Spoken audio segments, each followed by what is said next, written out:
group. Thanks, Mary. For those of you that are registered members, get your nature photographs and or your conservation images ready to submit. For this critique, we are allowing each member to send in up to 3 images. Excuse me a sec. There. Okay. Now, our photography group is open to any current member of Audubon Everglades, but you must send us a member registration request via email. And Mary is going to put that email in the chat so you'll see it. So once you submit your request to be part of the group, then you're able to submit images for critiques. But any member of Audubon Everglades is welcome to go to view any of our Zoom meetings. For that, you don't have to do the email thing. During our presentation tonight, if you have any questions, please put them in the chat. And if they're specific to a moment in the talk, I'll present it to Joel. If not, we'll just keep it for the end when we have a question and answer period. Okay, so that's the business part. Now I'd like to introduce Joel. And Joel is a conservation biologist, photographer, artist, and bird guide from Lyons, Colorado. I think that's how you pronounce it. Growing up in the foothills of the Southern Rocky Mountains, his intense passion for the avian world was fully ignited by age 2. And I asked him, how the heck did that happen? But I guess he said that he'd always been intrigued by birds. I guess when he was very young, he watched them. His parents noticed that and put up a feeder, and they were very outdoor people. So that was just the beginning. And at age 10, he became nationally recognized as the American Birding Association's 2008 Young Birder of the Year. And Joel has pursued birds with unwavering devotion ever since. He has contributed to a wide range of biological field projects and environmental education in both the United States and Latin America.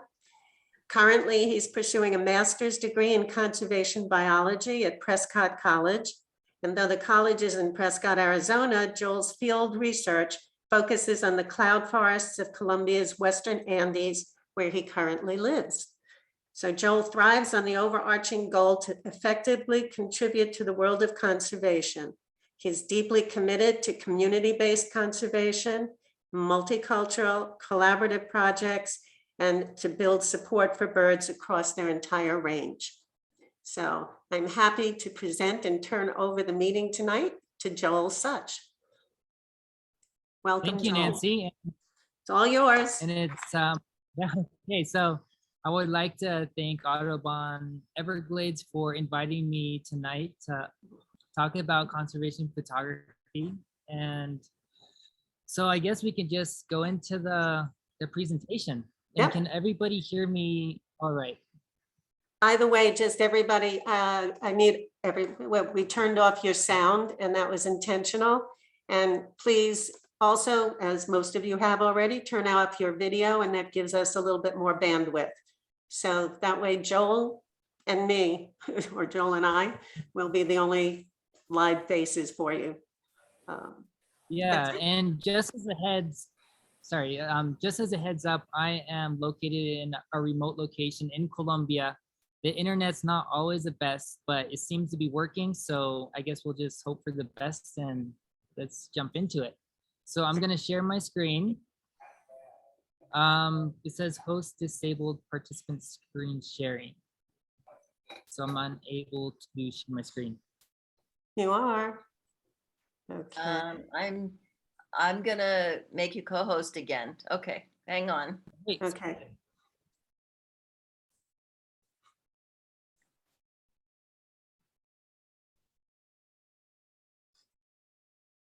Okay, you should be able to now. okay.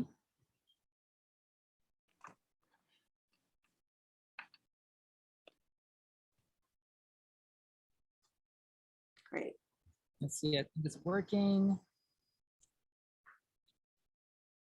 And I'm going to actually turn off my video just to give me more bandwidth for the audio. So let me turn that off. And I believe we're ready to go. Great. All right, so for this presentation, I will be talking about the various ways photography can be used as a tool for conservation. With climate change, biodiversity loss, and related social justice issues impacting us at the global scale, there is a crucial need for as many of us as possible to channel our skills and energy into curbing these threats. As it turns out, photography is actually one of the most powerful tools to inspire conservation action. So with that being said, it is my hope to inspire you and provide some useful tips on how you, as a wildlife photographer, can have a positive impact on conservation. To start things off, let's see. Start things off, let's go over the pivotal question, what is conservation photography? While I would say there are no clear answers to this question, there is one fundamental theme, that the work of the photographer contributes in some way or another to conservation, sometimes directly, like this photo to the left of a pod of bottlenose dolphins, which promoting marine reserves, and other times indirectly, like this photo to the right of a torrent duck, which could potentially inspire someone to reduce their impact on river pollution. This being said, there are many styles and branches of photography that could qualify as conservation photography. Though we will go through various examples of these different styles and branches, let's first examine the difference between conservation photography and wildlife photography. In my opinion, the difference between wildlife and conservation photography is rooted in the photographer's motivation. Are you photographing for personal reasons, or are you photographing with the hope or intent that it will have an impact on conservation? For example, in examining my motivation while taking this photo of an American dipper, was my intent to capture an image for personal gratification or to educate the public about this overlooked yet mesmerizing bird? First, let's go over some of these key motivations of wildlife photographers. So I think it is safe to say that all wildlife photographers love wildlife, and many actually enjoy the challenge that wildlife photography presents. It's definitely not easy, but a lot of people thrive off of that challenge. And for many, wildlife photography provides an excuse to escape the imprisoning life of the indoors to get outside. It is definitely safe to say that the therapeutic benefits of being in the great outdoors are many.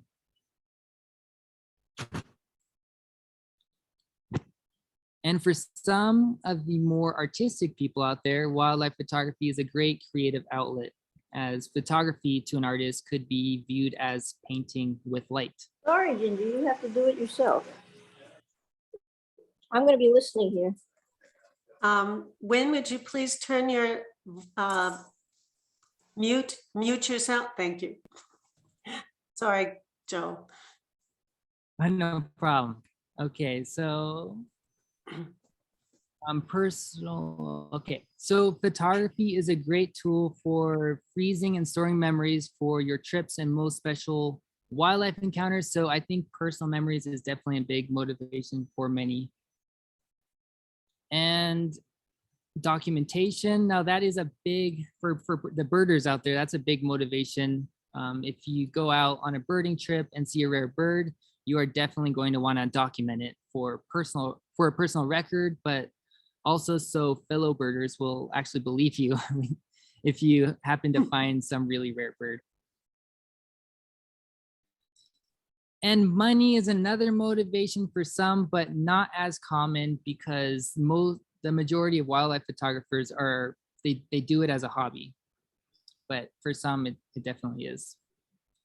And likes on, just one second.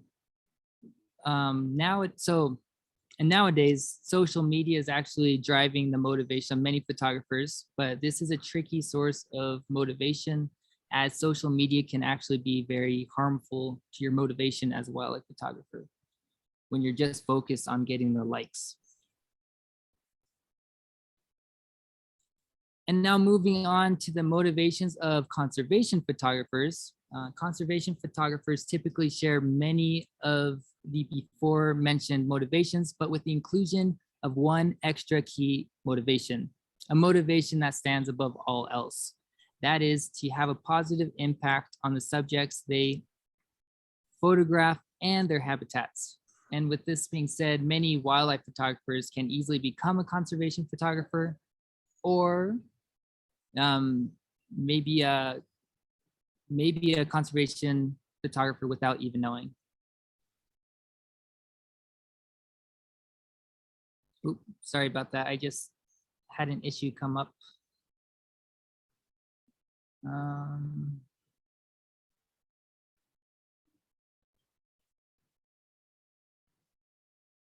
Okay, I think we're back on. Sorry about that. Perfect.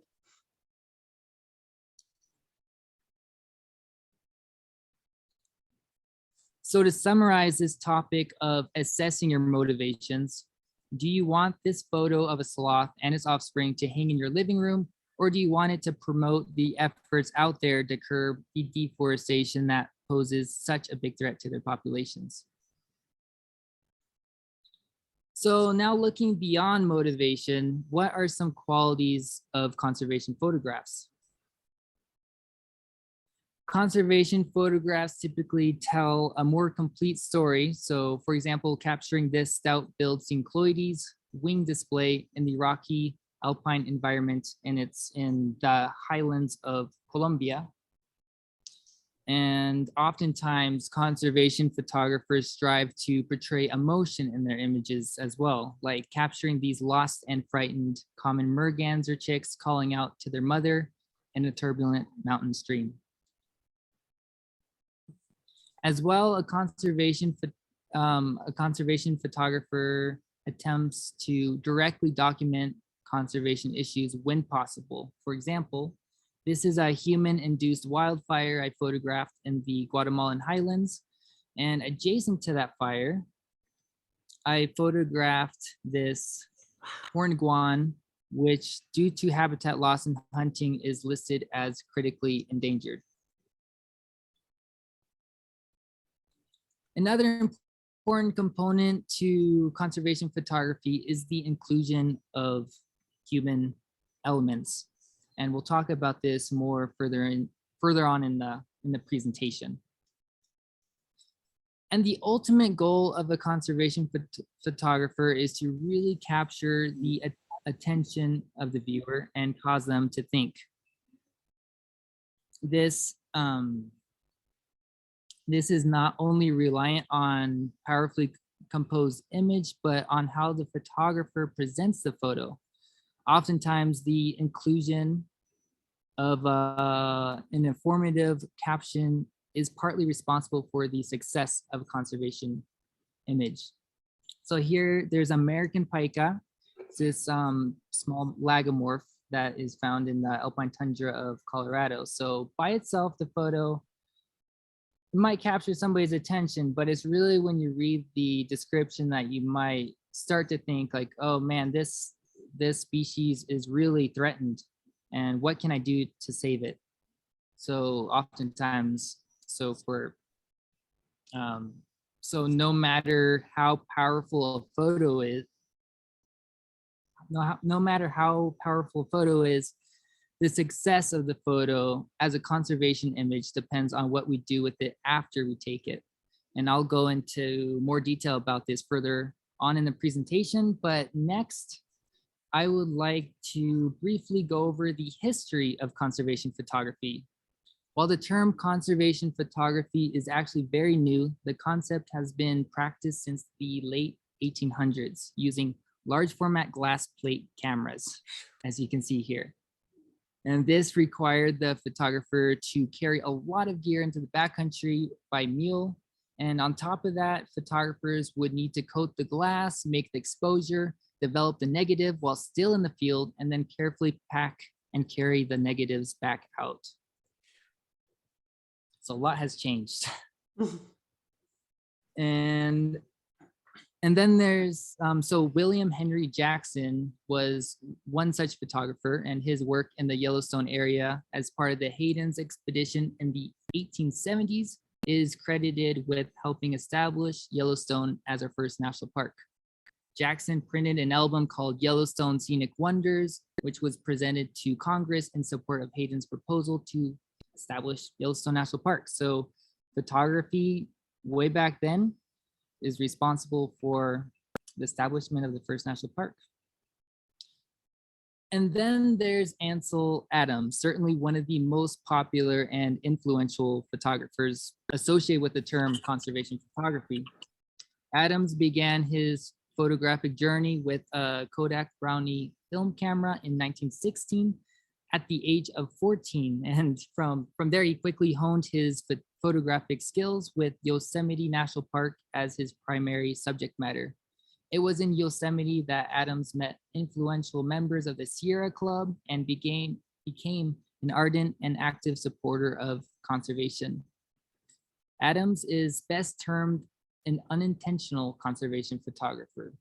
And that will make sense after this quote. So in his autobiography, he wrote, "People are surprised when I say that I never intentionally made a creative photograph that related directly to environmental issue, though I am greatly pleased when a picture I have made becomes useful to an important cause."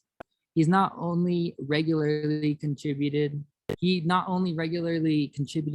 the use of his images to Sierra Club publications and campaigns, but he also lent his reputation, writing time, and voice.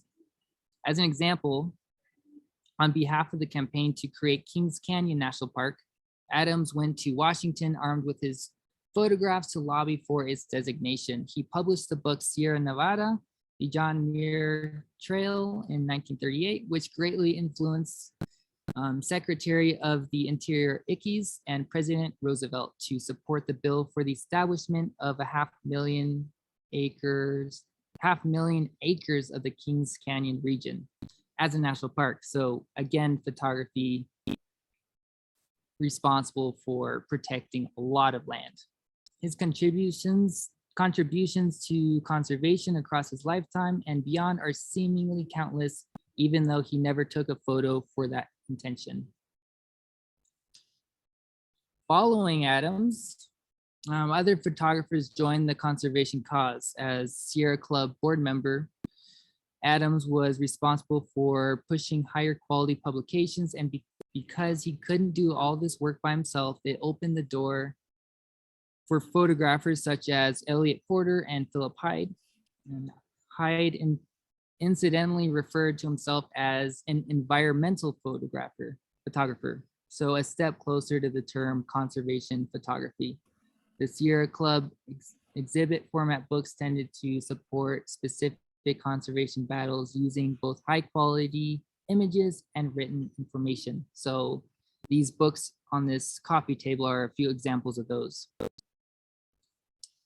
As we skip forward in time, many other environmental photographers continued the work of their predecessors. However, it wasn't until 2005 that the term conservation photography was introduced.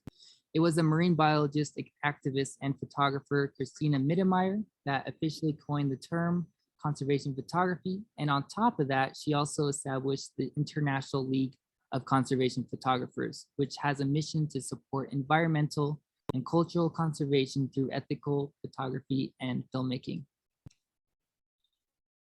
With the establishment of this modern term and the increasing accessibility to photography gear, conservation photographers are sprouting up everywhere. However, conservation photography is an ever-expanding field, and our world is in desperate need of more photographers like you and me to join forces with our cameras to inspire change.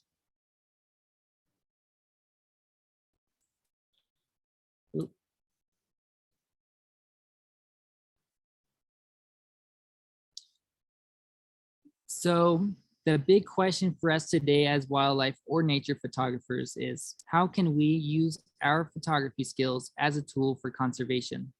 There's actually a myriad of ways we as photographers can contribute. From a broad perspective, we can recognize 3 categories for conservation photography: environmental education and awareness, promotion and communication of conservation projects, and scientific documentation. We'll be going over all these 3 points later on. But above all else, I would first like to stress the importance of ethics in conservation photography. As our goal as conservation photographers is to have a positive impact on the subjects we photograph, it is crucial that we minimize our impact as photographers in the field. Due to a lack of awareness and sometimes greedy intentions, wildlife photographers can actually cause harm to the wildlife they are photographing. I am referring to baiting owls with rodents, playing the calls of birds on speakers, which is called playback, and overall harassment of not giving wildlife enough space. These can all have adverse impacts on the photographic subjects that fall victim to these practices. So as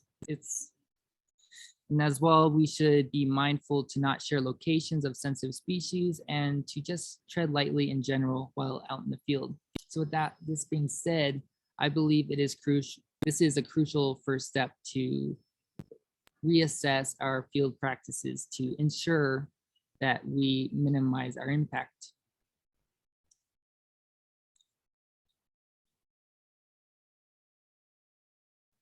Another first step of becoming a more effective conservation photographer is educating yourself.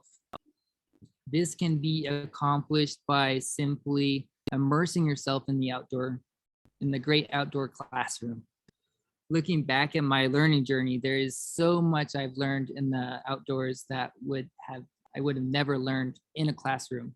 By immersing yourself in the outdoors, you can gain high levels of intimacy with your subjects, and this will greatly increase your ability to become an effective ambassador of the natural world. However, it is also crucial to stay up to date with literature regarding your areas of interest, from ecology to various conservation topics, including the human dimension aspect of conservation. And as it turns out, many conservation photographers are actually conservation biologists as well. Even though I am possibly more dedicated to photography and visual storytelling, I made the decision to study conservation biology in my academic career with the mission of being a well-rounded and informed conservation photographer. And for those of you who have not academically studied conservation biology, it is never too late to start exploring the many topics in the field.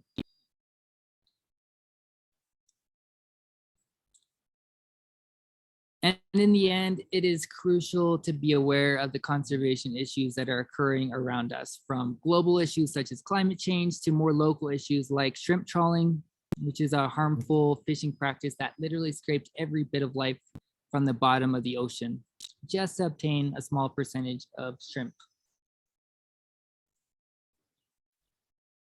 So how can you start contributing as a conservation photographer? Returning to what I was saying earlier, it really depends on what you do with your photos after you take them. And to start out, social media is a great way to start sharing your photos, nature facts, and conservation messages. However, in order to do this, you'll have to ditch the common one-line captions for a more lengthy one. And for this section, I am just going to show a few examples of my caption writing for Instagram. So here is a clubwing mannequin, and I'll go ahead and read the caption and I'll go over it. A clubwing mannequin displays in a cloud forest in the Western Andes of Colombia. This choco endemic isn't just a pretty songbird, but one of the world's most fascinating birds. To attract females, the males have developed through sexual selection a mind-blowing courtship display. Bent forward with wings flared behind his back, the bird produces a loud mechanical buzz, a sound that is not created vocally, but acoustically. This is made possible by modified wing feathers that rub together at over 100 cycles per second. That is much faster than the fastest hummingbird at 80 wing beats per second. How are these extraordinarily fast movements possible? The clubwing mannequin possesses enlarged and solid wing bones, as well as enlarged wing muscles. And I have the sound here, so hopefully you can hear it. So now I'm gonna play the sound.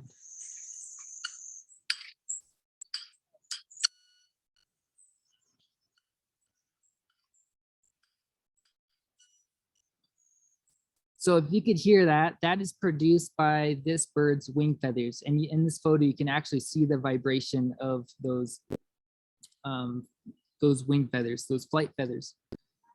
So in writing this caption, it really, I think, adds a whole other level to the photo, something that you can't really show completely. I mean, so yeah, this is a way of educating your audience without just mentioning the name of the bird and where it's from.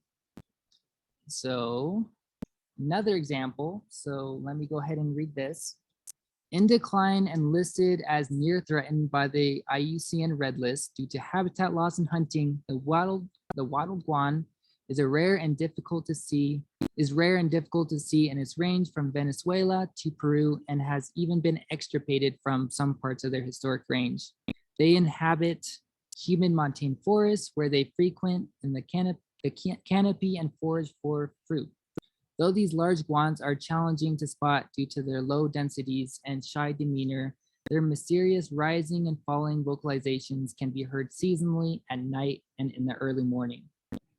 So in this caption, it talks about its threats. I mean, first of all, that it is near threatened, and why is it threatened is because of habitat loss and hunting. So when possible,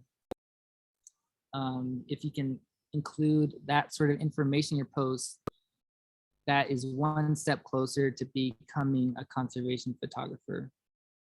And again, I'll play the vocalization of the species.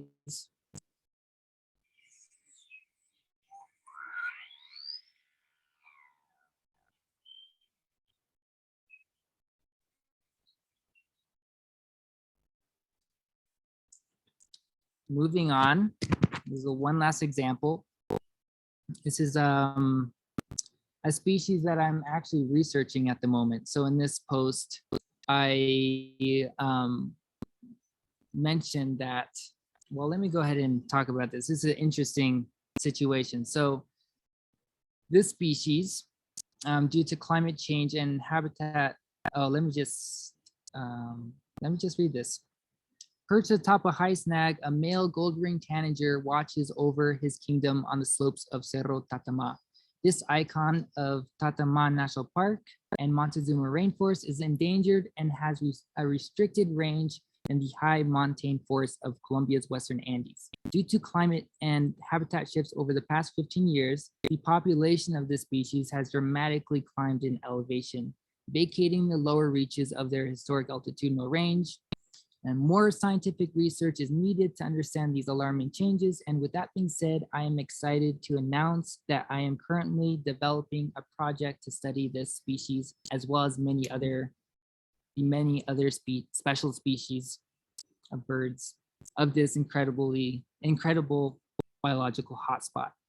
So in this case, it gives you the chance of promoting a scientific research project, and also the fact that there is a active conservation threat for the species, climate change. It's called upslope displacement. It's occurring here in the tropics, very concerning. And it's actually been, this phenomena has actually been coined the escalator to extinction. So sadly, this bird is moving towards extinction as it moves higher up in elevation. And through social media, it is possible to make an impact. But next, I'm going to talk about taking conservation photography to another step. Beyond simply including a more educational caption to your social media posts, a next step would be focusing on a specific species or issue with the goal to visually tell a more complete story. Though these projects can still be shared to social media, you will also have the option of crafting a photo essay that can be shared on other outlets or even publications. To start out, it is normally recommended to start with a project close to home, as you will have more time to really get amazing photographs and will have a more personal and in-depth perspective on the topic, and that will really shine through in your work.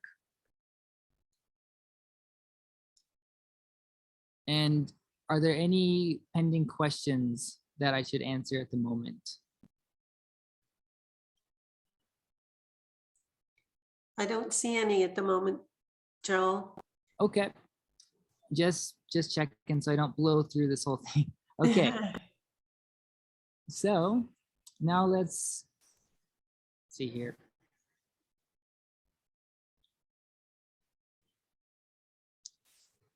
While working on a so-called proactive photography project, it is really helpful to approach the photography with, as the name suggests, a proactive strategy. For example, I took this close portrait of a broad-billed motmot opportunistically, and even though I think it is a really nice image, it lacks the storytelling component of this torrent duck image to the right, which I took proactively. To create an image that truly tells a story, it often requires weeks, months, or even years of careful planning and patience. In working on a photo project that entails more than one image, it is important to get creative and capture a variety of images that are all unique from the other photo, regardless if it's of the same species. For example, here is a series of 3 osprey images, all vastly different. And these are perched on cardones, which is actually the largest cactus in the world. And this is in Sonora, Mexico. And so these cactus that are on the edge of the ocean, so you see ospreys everywhere perched on these cactus. And so to get different perspective, I went around a different angle and actually shot through the vegetation to create this completely different type of image. And then you can go to small in frame, so from really far away. And this is during a sunset to get the very unique silhouettes and the sunset and a little bit of the landscape. And beyond getting typical portraits, small in frame, or behavioral shots, you can also go more abstract by taking long exposure flight images. For example, here's a brown pelican to the left and a forester's tern to the right. So basically the goal is to just get a wide variety of types, styles of images that in the end, you can piece together into a more powerful story. And then again, talking about the human aspect. So when possible, it is also fulfilling to include the human side of the story, like this father and his 2 sons with a group of Hirmensgulls waiting for free handouts. In many fishing villages, the relationship between gulls and other seabirds and fisher people are viewed as positive, as the birds serve as basically a cleanup crew. And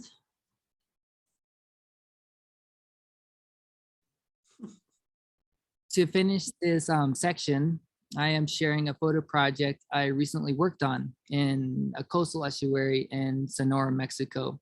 I was living for a few months in a coastal town called Kino Bay, and out of all the local bird life, I was the most fascinated with the long-billed curlew.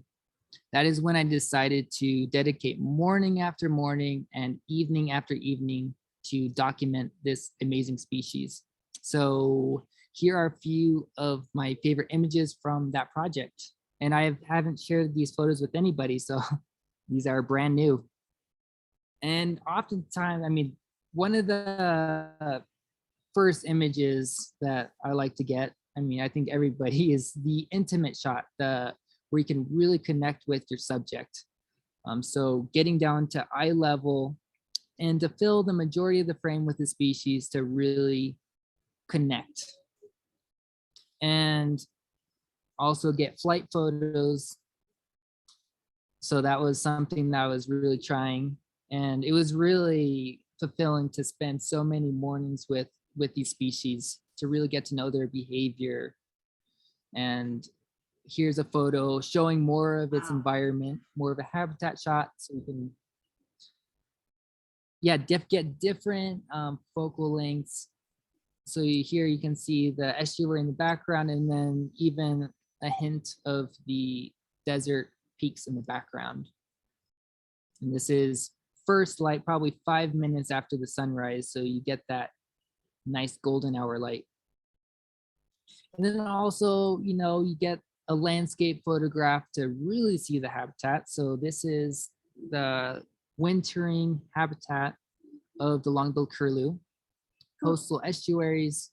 And so in order to do a project like this in this sort of ecosystem, it is crucial to keep an eye out on the tide charts.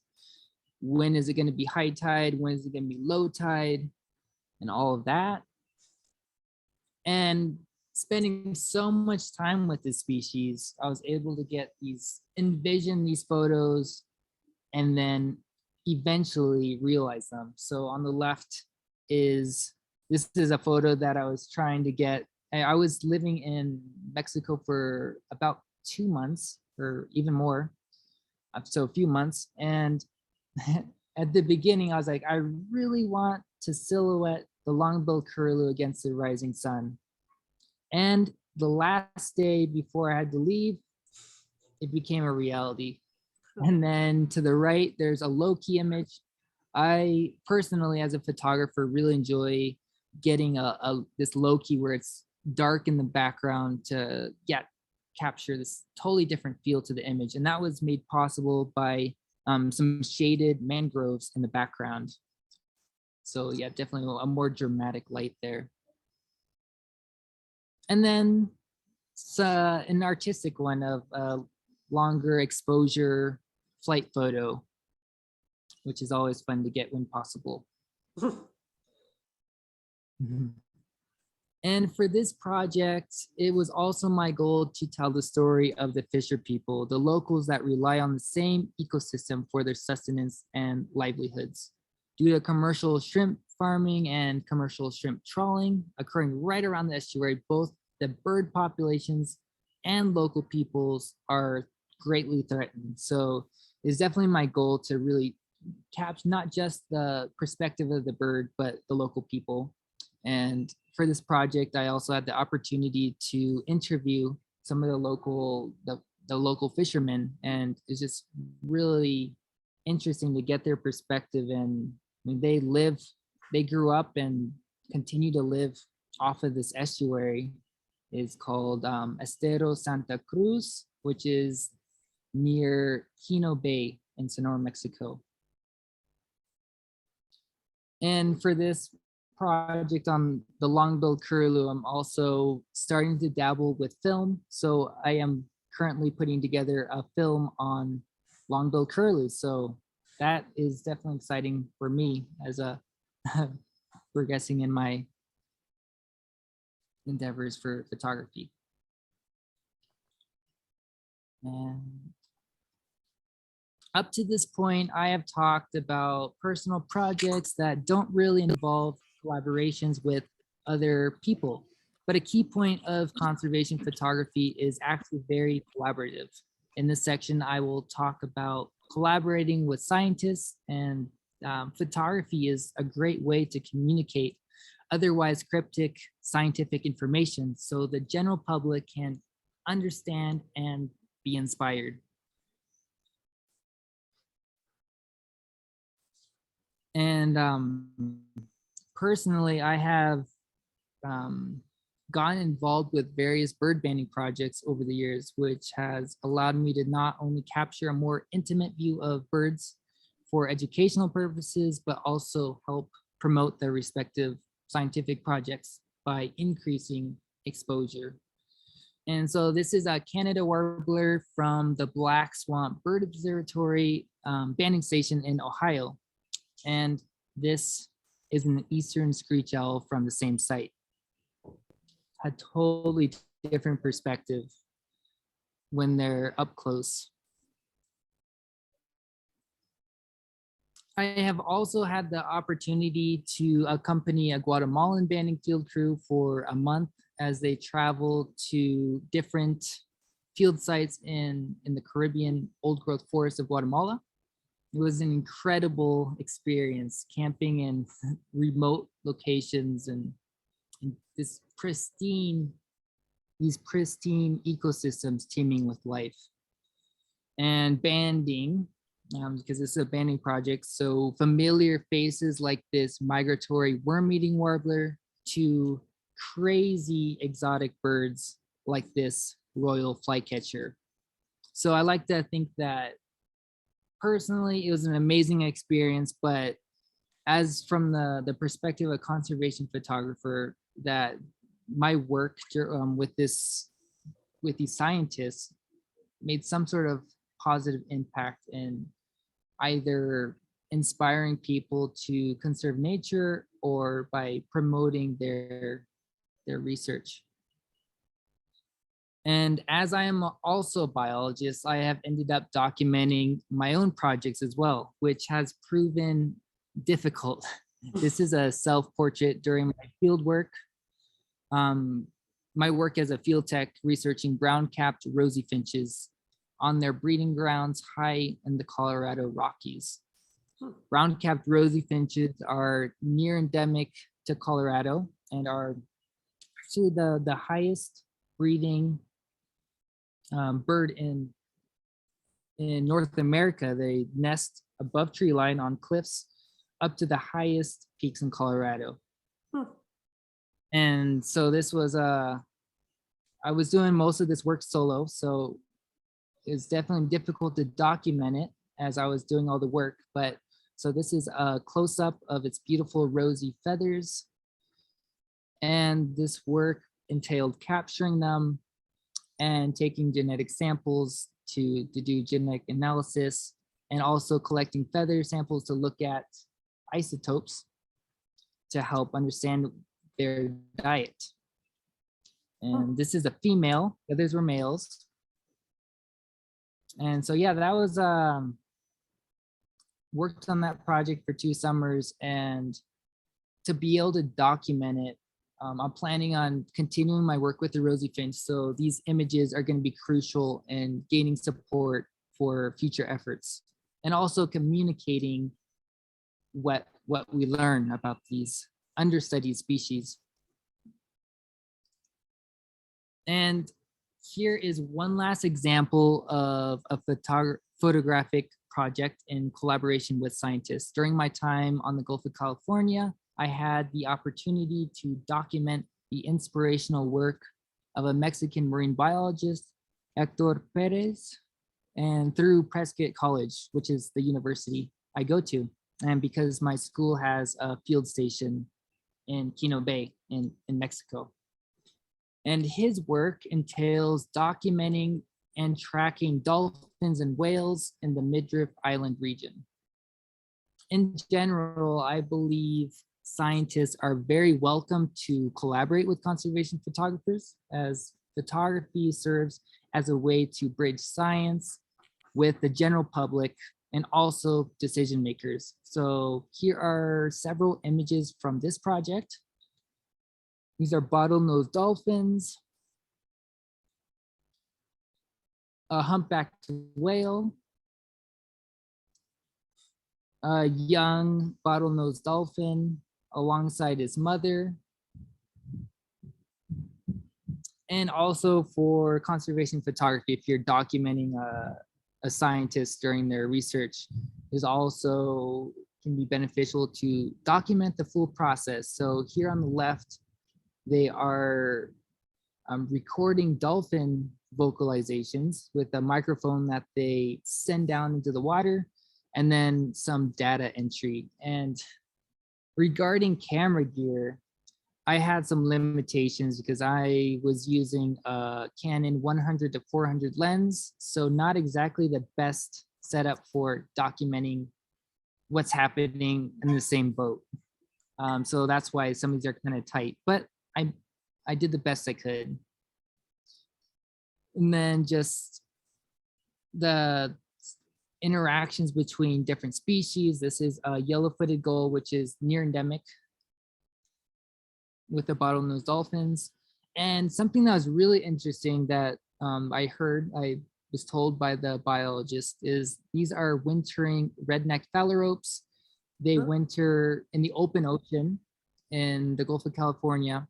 And apparently, if you see redneck phalaropes, there's a good chance that you'll see a whale as well, because they use the same areas of deep water with upwelling, where there's rich supplies of phytoplankton. And sure enough, there were whales. And so this is another humpbacked whale. I was also practicing with processing them into black and white images. This is a common dolphin, and it is incredible how far they can jump out of the water. And so definitely an experience I won't forget, working with a marine biologist. And it is my hope that my images in some way or another will help the conservation of these amazing marine mammals. And this is a new project that I'm still working on. So I'm still, what's to come is organizing them, working with the scientists to communicate the data. And so just at the beginning. But first step is done with capturing the images. And another branch of conservation photography is scientific documentation.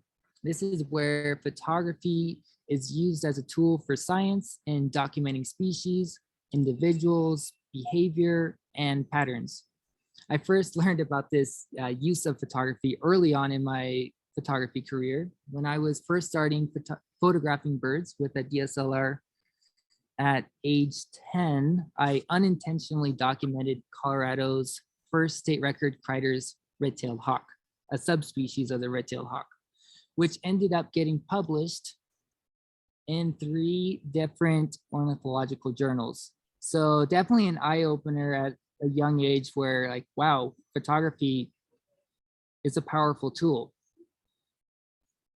And beyond documenting range expansions or vagrants, photography is also a great tool at documenting critically endangered species before they may go extinct.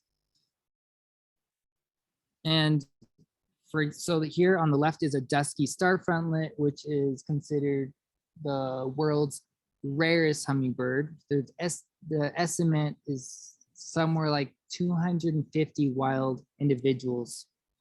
And so it could easily go extinct in the next 10 years. And that is very concerning, especially with climate change. It's a mountaintop dweller. So all these species are critically endangered. And photography is a way of documenting them without, the historically collecting a specimen. And to the right, this is an indigo winged parrot, another critically endangered species that was recently discovered. It was thought to be extinct, actually. So it was rediscovered, I'd say, about 8 years ago. And again, the estimation is around 250 individuals left in the wild. So I feel incredibly honored to have had the opportunity to document these species that unfortunately might not be around somewhat near in the future. And photography is also very helpful in aiding scientists to learn more about bird morphology. For example, we can document how the color of a bird's eye, they change depending on age and sex. And we can study feathers and molt patterns while bird banding.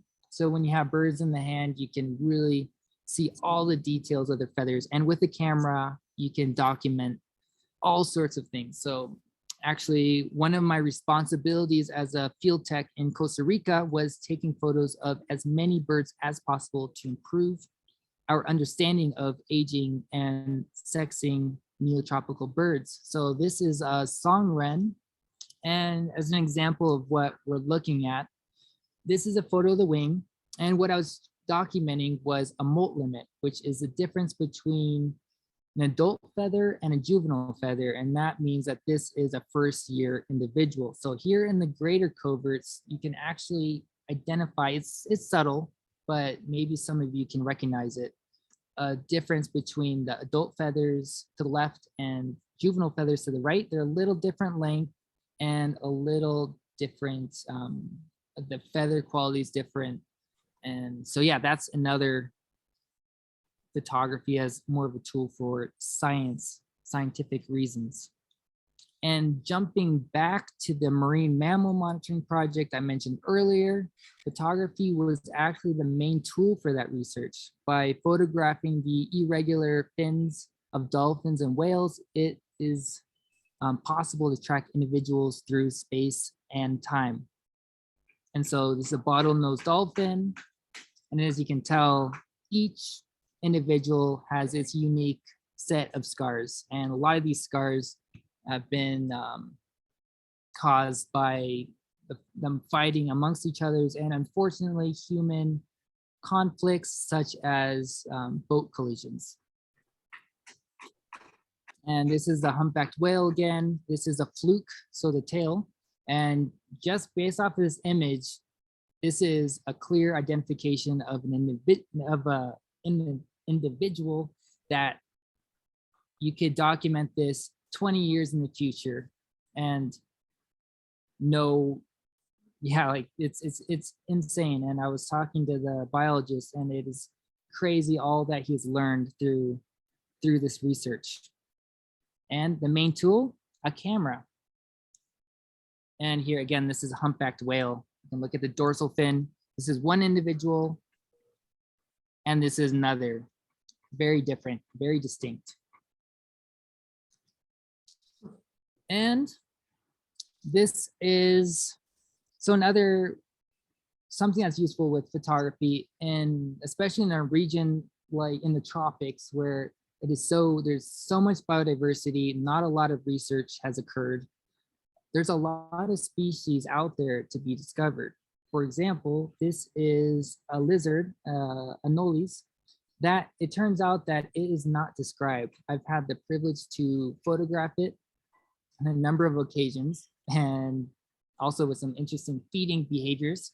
On the left, it has a juicy earthworm, and on the right, it's foraging on a lizard, a little lizard, and it turns out that it's possibly another unidentified lizard. So unidentified lizard or undescribed lizard eating another undescribed lizard. So the moment I am working on setting up this project to catalog the biodiversity here, this location in the Western Andes of Colombia, that also entails photographing insects. This is, the informal name is Spider-Man grasshopper because of the colors, and orchids. So this is an amazing hotspot for orchids. And every time an orchid expert comes here, they find a new species. And so with photography, and that's, I mean, really photography is an amazing tool for all of this. And so a lot of exciting projects to come. And to close this evening's presentation, I would like to read a quote from Ansel Adams, which reads, "If we succeed in establishing some moratorium with destiny, if we can truly interpret what we have as well as what we might lose forever, if we can augment the power of art as a vital factor of our lives, we may prevail in establishing protection for our remaining natural and cultural beauty, and also provide for the repair of damaged lands, environments, and people." With this creative protection, conservation takes on an additional dimension. And personally, my life aspiration is to play a role in curbing climate change and biodiversity loss. And I honestly can't imagine myself accomplishing this without the tool of photography. And this is the last image I am sharing tonight. A critically endangered Colombian black spider monkey. Unfortunately, this young spider monkey has a future of great uncertainty. But it is my hope that photos like this one just might gather enough support for the species to have a comeback. And that is it. And thank you. Thank This is where you. you can find me. I see. Thank you, Joel. That was a fabulous presentation. And a lot My of pleasure. comments came through saying how much. There's a few questions in here, not as many as I think you shared so much that you didn't leave room for the unknown. But let's see. One of the participants here, let's see. Okay. Thanks for that important info. Such an interesting program. I'm enjoying Joel's perspective as a young photographer biologist sharing his experiences. Your black and white photography were effective in the marine project. Also, did those phalaropes also use their spinning vortex for feeding? I can answer that. No, not that I saw. And it's really interesting for me seeing the shorebirds out in the open ocean. And there's actually hundreds, thousands, actually thousands at a time in these groups. And these massive flocks just swirling around as we are moving through the ocean by boat. It's a really, really spectacular scene. Are you talking about thousands of phalaropes? Yeah, phalaropes. Wow. We have seen some of them up here. I forget which season it was, but there's much more shallow water. And we did see them spinning to bring up food from the bottom. It was fascinating to watch. So I'm sure that's. Yeah, I've seen that as well. And with Wilson's phalaropes in Colorado. Yeah. Yeah, that's why I was curious, because I couldn't imagine how they could do that in an ocean that so deep. So I wonder, is it the whales? Did the whales stir it up for the birds? Is that why? So there's, I believe it's called upwelling. It's where the ocean is really deep and there's these cold currents pushing upward. So it pushes all of the food up to the surface, and that's where you normally see whales. And in this case, one of the indicators are phalaropes because they use the same deep ocean upwelling currents. That makes sense. Very interesting. Yeah, it is so interesting to see a species so different between their breeding grounds and their winter grounds. Yeah, they can be quite different. So a few more comments here. June says, excellent presentation. Thanks so very, very much. Wynn says, thank you. Beautiful presentation. Carol says, fabulous. Angel Ansel.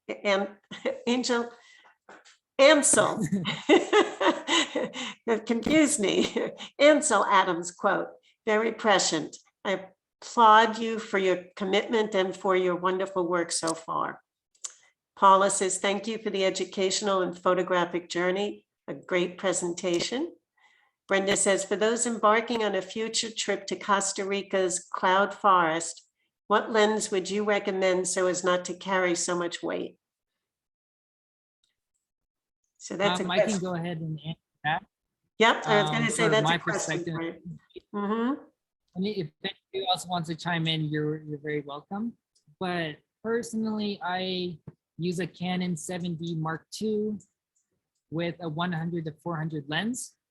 And for me, that's with the crop sensor of the Canon 7D Mark II, that gives me a focal length of, well, equivalent of over 600. for the lens. But now with the mirrorless systems coming out, there are these options that are a lot more lightweight with even more zoom. So I have a very narrow perspective because I've only owned one camera setup, but I would recommend it. But with the Canon 7D Mark II, that's actually discontinued because everybody's switching over to mirrorless. But maybe somebody else has another recommendation.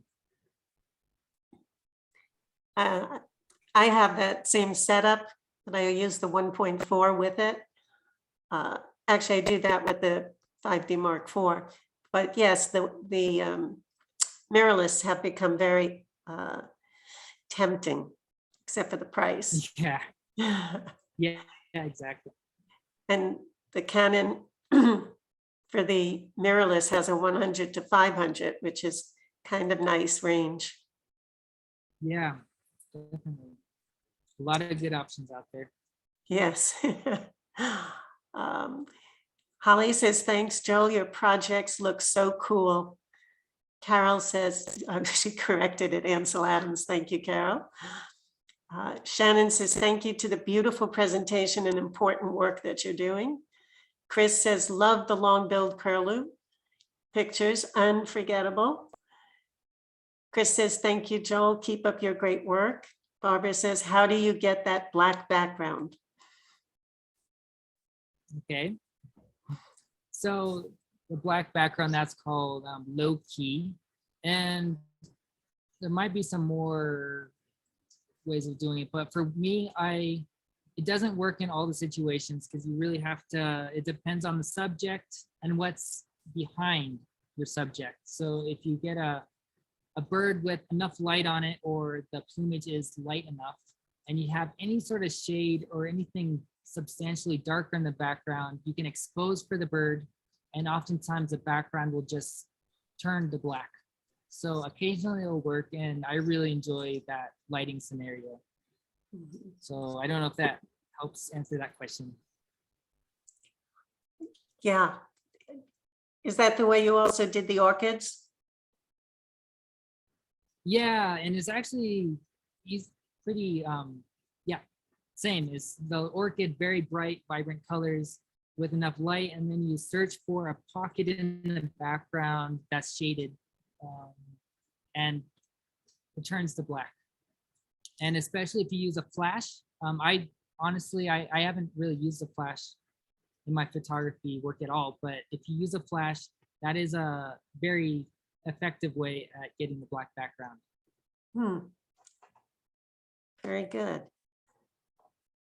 Next, Shannon has a question. Where is the village in Sonora where long-billed curlew photos were taken? Kino Bay, and I can write this in the chat. Kino Bay, Sonora, Mexico. It And reminded me. this is- Oh, I'm sorry. Go ahead. Yeah, no problem. Go ahead. I just gonna- wrote it in the chat. It reminded me a little bit of the marbled godwit. The curlew. There's a bird called marbled. All right, sorry, go ahead. Actually, they are often seen foraging together in the winter grounds, and there's sometimes some competition. Sometimes they'll actually fight each other because they have similar foraging techniques, similar niche, and so you can get some conflicts. That's interesting. And also, I got some, with that project, I was focusing a lot on film, but so I wasn't able to capture in the photo, but there's a lot of conflict between the long-billed curlew and the willet. Those two constantly chasing each other around. So really fun to see those interactions. Yeah, I always enjoy those myself. Cherry says here, whoops. Cherry says, thank you for a clear and well-organized presentation. You are far advanced in your conservation understanding and dedication at your age. Thank you for commitment to conservation photography and the best to you in your endeavors. Deborah says, thank you thank you, so much. Joel. I'm sorry, Joel. Great presentation. Can you please repeat where you were in Guatemala? Okay. Yeah, so in Guatemala, that was actually right after high school. I decided to travel. I didn't have any plans set for school, for university, so I decided to take a gap year and I traveled to Guatemala. So I actually traveled all over the country, but for the banding project, that is in the region Lake Izabal, which is in the Caribbean lowlands. So the Caribbean lowland forests of Guatemala. Alice says, thanks so much for this great presentation. And I think we're coming to the end of comments. Pretty much. And I just wanted to say, I loved your photographs. They were just stunning. Absolutely breathtaking. I Thank you love so them much. all. I really appreciate So we had a great time. I think everybody got their questions answered. If not, somebody speak up now. And Joel. And then also, I would like to mention, if anybody has any more questions or think of something afterwards, my email address is up there. Feel free to send me anytime an email and I'll respond. That would be awesome. And I think that's it. If nobody else has a comment, it has been a pleasure, Joel, talking to you and seeing your fabulous presentation. And maybe we'll be lucky and we can see an update next season, if that Okay. works for you. Either Yeah, way, this has been wonderful. So thanks again. Whoops, I have someone says one new message. Let's see what that is. Great. Okay, we're good. So that's it. Thank you very much. And everybody will Okay. say goodbye. And Mary, if you're still It's here. good. I'm sorry, what? Everybody can leave. And I'm sorry, Joel, did you say something? Oh no, just say that it was great to be here. Wonderful. Thank you so much for the inviting me. Okay, we'll stay in touch. Okay, will do. Okay, have a good one. Hard to say goodbye. Bye. Okay. So it's up to Mary to close the evening. Okay. Stop the recording.